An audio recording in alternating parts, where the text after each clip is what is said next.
کہ بس یہ اس تک پہنچ جائے تو پھر ایک ہی دفعہ کے پانی ڈال دینے سے وہ پاک ہو جاتا ہے، اس کو نچوڑنے کی ضرورت نہیں ہوتی. یعنی اس کا مطلب یہ ہے کہ اس کی جو نجاست ہے اس کی شدت یا اس کی سنگینی اتنی نہیں ہے جتنے بڑے اور کھانے پینے والے انسان کی پیشاب کی ہوتی ہے. یہ معمولی سا وہ فرق تھا، چونکہ اکثر اوقات انسان جن کے کپڑوں پر شیرخوار بچے کا پیشاب لگتا ہے، خصوصاً بچے کی تربیت کرنے والی جو مائیں ہیں وہ اس مسئلے سے دوچار ہو سکتی ہیں. میں سمجھتا ہوں ان کے لیے ایک فائدہ مند ہے، ایک سہولت ہے.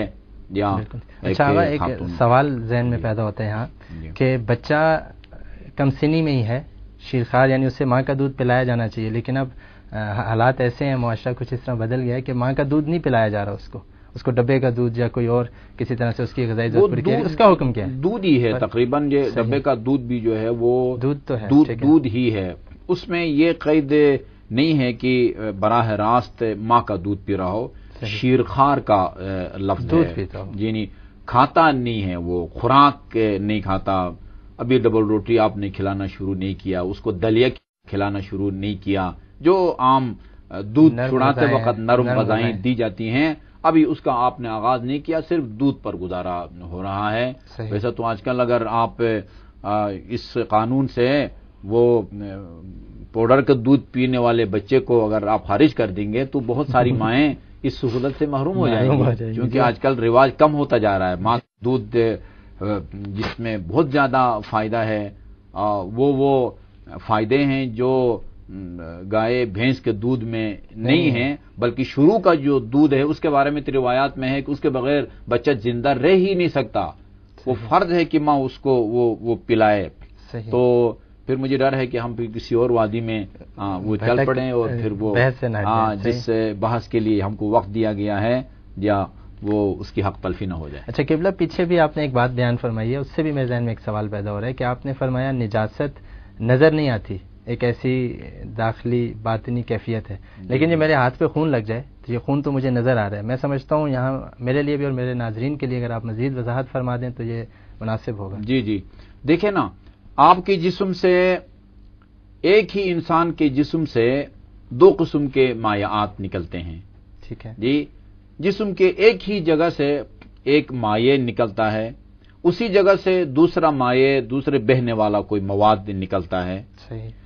اچھا، اور پھر کسی چیز کے پاک یا نجس ہونے کا دار و مدار رنگ نہیں ہے، رنگ بھی نہیں ہے. آپ کہیں کہ بھئی جو سرخ ہو وہ نجس ہوتا ہے، ایسا نہیں ہے.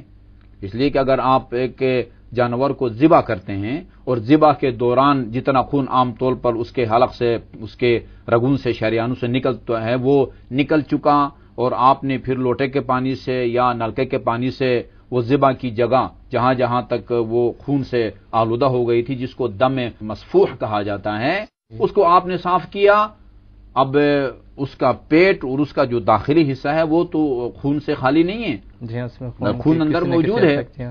آپ ایک کلیجے کو صاف ستھرا دھو کے پلیٹ میں رکھیں، آپ 2 منٹ کے بعد آپ جا کے دیکھیں گے وہ پلیٹ سرخ رنگ کا ایک مائع موجود ہے. وہ خون ہے، لیکن ہر خون وہ نجس نہیں ہوتا. صحیح. خون وہ بھی ہے جو ذبح کے دوران نکلتا ہے. صحیح. خون وہ بھی ہے جو آپ کے ہاتھ کو بلیڈ، چھری یا کوئی اور نوکدار چیز لگ جائے تو اس سے نکلتا ہے، خون وہ بھی ہے. اور حیوان کے پیٹ کے اندر جو خون موجود ہوتا ہے وہ بھی خون ہے. لیکن دونوں کا رنگ بھی ایک ہے، لیکن ایک خون کو شارع مقدس نے، اللہ تعالیٰ نے نجس قرار دیا، اور اسی رنگ کے مائع کو دونوں کا نام خون ہے. اس کو وہ آرڈر ہے، بس آرڈر از آرڈر، ہم نے اس کی پابندی کرنی ہے. اسی جگہ سے ایک مائع نکلتا ہے جس کا نام آپ نے خون رکھا، وہ نجس ہے. اور اسی جگہ سے دوسرے رنگ کا مائع نکلتا ہے جس کا نام پیپ ہے. صحیح. پیپ پاک ہے. جی، اسی جگہ سے خون نکلتا ہے، وہ نجس ہے. اور اسی جگہ سے جو پیپ نکلے وہ پاک ہے. آپ یہ بھی نہیں کہہ سکتے بھائی اس کا رنگ سرخ تھا اس لیے وہ ناپاک ہے، اور اس کا رنگ وہ سرخ نہیں ہے، سفید ہے یا سفید مائل ہے لہذا وہ نجس ہے. نہیں، یہ قانون نہیں ہے. وہ ٹوٹتا ہوا ہمیں نظر آتا ہے. جسم کے اندر جو موجود ہے وہ بھی پاک ہے. اور بہت سارے قطرے انسانی جسم سے نکلنے والے جن کا رنگ سرخ نہیں ہوتا، سفید ہوتا ہے وہ نجس ہے. یا تو یہ ہمیں نظر نہیں آتا، لیکن جو اشارے نے کہہ دیا، یہ آپ کو خون نظر آتا ہے لیکن خون کے اندر آپ کو نجاست تو نظر نہیں آتی. صحیح. لیکن اشارے نے کہہ دیا یہ نجس ہے، یہ نجس لگ جائے آپ کے کپڑوں کو تو آپ کی نماز نہیں ہوتی، آپ کے برتن کو لگ جائے تو اس میں کوئی چیز ڈال کے آپ کھا نہیں سکتے. نجس چیز نظر آ رہی ہے، نجاست نہیں نظر نہیں آ رہی. نجاست نظر آ رہی ہے، صفائی آپ کو نظر آتی ہے، گندگی بھی آپ کو نظر آتی ہے، لیکن نجاست جو ایک داخلی آلودگی ہے، ہم نے آلودگی کی کئی وہ درجہ بندیاں بیان کی تھی. ایک آلودگی وہ گندگی کی صورت میں ہے، ایک آلودگی نجاست کی صورت میں ہے، ایک آلودگی حدث اصغر کی صورت میں ہے، رفع حاجت کے لیے آپ جاتے ہیں یا نیند آ جاتی ہے یا کسی کو وہ ہوا خارج ہو جاتی ہے، یہ حدث اصغر ہے. کسی کو احتلام ہو جائے وہ حدث اکبر ہے. میں اپنے ناظرین کی خدمت میں آج چاہوں گا ایک اور آلودگی کا اضافہ کیا جائے، اس سے بھی وہ طہارت کا تصور تاکہ وہ کر سکیں. اور وہ آلودگی ہے گناہ کی آلودگی، وہ بھی ایک قسم کی آلودگی ہے. بالکل صحیح. جی، ایک آدمی سے گناہ کبیرہ سرزد ہو جائے، یہ ایک آلودگی ہے. گناہ صغیرہ سرزد ہو جائے، یہ بھی ایک آلودگی ہے جس کا نام قرآن نے رجس رکھا ہے. رجس رکھا ہے. اور اس آئے تطہیر میں وہ کچھ ہستیوں کو اس باطنی آلودگی سے ان کو دور رکھنے کا اللہ تعالیٰ نے ارادہ فرمایا ہے. انما یرید اللہ لیذھب عنکم الرجس اہل البیت ویطہرکم تطہیرا. اس طرح اگر آپ دیکھیں تو آلودگی کی بہت ساری قسمیں بن جاتی ہیں. جی، بہت ساری بن جاتی ہیں. سب سے پہلے آلودگی گندگی، نمبر 2 نجاست، نمبر 3 حدث اصغر، نمبر 4 حدث اکبر، اور 5ویں آلودگی وہ گناہ کی آلودگی ہے. گناہ صغیرہ بھی ایک آلودگی ہے، گناہ کبیرہ بھی آلودگی ہے. تو وہ ہر آلودگی سے انسان کو دور رکھنے کا مخصوص طریقہ ہے. اب اگلی نجاست کو بیان فرمائیے اور اس کا حکم. غالباً ترتیب میں اب ہم مردار تک پہنچ چکے ہیں. یا ہم نے پیشاب کو بیان کیا ہے، پاخانے کو بیان کیا ہے، اور خون کو ہم نے بیان کیا ہے.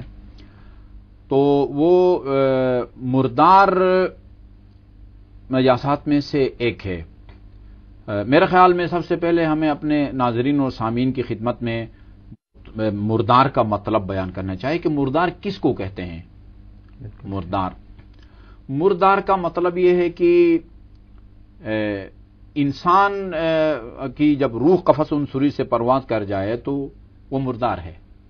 صحیح. چونکہ بس انسان کی روح چاہے جس طریقے سے بھی وہ قفس عنصری سے پرواز کر جائے، کسی بیماری کے نتیجے میں بستر علالت پر جو ہے وہ دم توڑ جائے، صحیح، ایکسیڈنٹ کے نتیجے میں دم توڑ جائے، ہارٹ اٹیک کے نتیجے میں دم توڑ جائے، وہ مردار ہے. کوئی ایسا طریقہ نہیں ہے کہ بھئی یہ تو اس کی موت واقع ہو گئی تو اب وہ حلال ہو گیا. انسان میں یہ تصور نہیں ہے. صحیح. ہاں، ایک صورت انسان کی موت کی ایسی پیش ہم کر سکتے ہیں کہ جہاں انسان کی روح خارج ہوتی ہے جسد سے، لیکن اس کا جو جسد ہے، اس کا جو مردار ہے، وہ ناپاک نہیں ہوتا، وہ پاک ہوتا ہے. اور وہ شہید راہ حق. صحیح. یعنی وہ انسان کی جو خدا اور رسول اور امام کی اجازت سے میدان کارزار میں دشمن کے تیر، تلوار، نیزہ یا آج کے دور میں گولی لگنے سے وہی محاذ جنگ پہ وہ جاں بحق ہو جائے. صحیح. کتنی چیزیں ہم نے بیان کی ہے. یہ ایک کی اپنی خصوصیت ہے. بالکل صحیح. میدان کارزار میں دم توڑ جائے. جی، یعنی اس کا مطلب یہ ہوا کہ اگر میدان کارزار میں وہ اس کو گولی لگی ہے یا تلوار لگی ہے لیکن وہاں وہ جان بحق نہیں ہوتا، اس کو ہسپتال منتقل کیا جاتا ہے. ہسپتال میں وہ دم توڑے، اجر اس کو یقیناً ملے گا، راہ خدا میں جہاد کا اجر ملے گا. لیکن وہ جو شہید کے مخصوص احکام ہیں، الشہید لا یغسل، شہید کو غسل نہیں دیا جاتا. صحیح. وہ شہید لا یکفن، اس کو کفن بھی نہیں دیا جاتا ہے. بل یدفن فی ثیابہ، انہی خونالود کپڑوں میں اس کو دفنا دیا جاتا ہے۔ یہ جو حکم ہے کہ اس کو غسل بھی نہیں دیا جاتا، کفن بھی نہیں دیا جاتا، بلکہ خونالود کپڑوں میں دفنا دیا جاتا ہے، یہ اس شہید کی خصوصیت یا حکم ہے جو میدان کارزار میں دشمن کا اسلحہ اس کو لگے یا اس کو گولی لگے اور وہی دم توڑ جائے۔ صحیح، یعنی ایک مجاہد ہے میدان کارزار میں، وہ توپ کی آواز سن کے جو ہے وہ بس وہی دم نکل جائے۔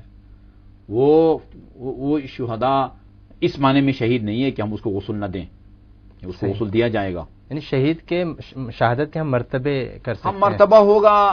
بہت سارے لوگوں کو شہید کہا گیا ہے، من مات علی حب آل محمد مات شہیدا، جو آل محبت کی محبت اپنے دل میں لیے مرتا ہے وہ شہید مرتا ہے۔ اس کا مطلب یہ نہیں ہے کہ جو بھی محب اہل بیت اس دنیا سے جائیں ہم کہیں کہ بھئی مات شہیدہ، لہذا اس کو غسل بھی نہ دو، کفن بھی نہ دو، اور اس کے جسم کو اگر خون لگا ہوا ہو تو خون آلود کپڑوں میں دفنا دو، یہ مراد نہیں ہے۔ وہ ڈیلیوری کے دوران خاتون جس کا انتقال ہوتا اس کو بھی شہید کہا گیا ہے، دیوار کے نیچے آ کے مر جائے اس کو بھی شہید کہا گیا۔ اس کا مطلب یہ نہیں ہے کہ ان کو غسل بھی نہ دو، کفن بھی نہ دو، انہی کپڑوں میں ان کو دفنا دو۔ شہید کہا گیا ہے یعنی اجر کے اعتبار سے رتبہ درجہ ان کا اچھا ہوگا اللہ کی بارگاہ میں، لیکن جو شہید کے مخصوص احکام ہیں وہ ان کے لیے ہیں جو میدان کارزار میں گولی لگنے کی وجہ سے، تلوار لگنے کی وجہ سے اور وہیں جام شہادت نوش فرمائے ہیں۔ تو یہ ہے کہ اگر شہید ہے تو اس کا جو جسد خاکی ہے وہ ناپاک، مردار کے زمرے میں، مردار کے والے احکام اس کے اوپر لاگو نہیں ہوتے۔ وہ انسان جو گھر، سڑک پہ، کسی بھی جگہ دم توڑے، جب تک اس کو وہ 3 غسل نہیں دیے جائیں گے اس کا جسم نجس ہے۔ جی اگر آپ غسل سے پہلے ہاتھ لگائیں گے تو غسل بھی جو ہے وہ آپ کے اوپر واجب ہوگا۔ جی البتہ غسل دیے جانے کے بعد وہ پاک بھی ہے، اور پھر اس کو اگر آپ ہاتھ لگاتے ہیں تو آپ کے ذمہ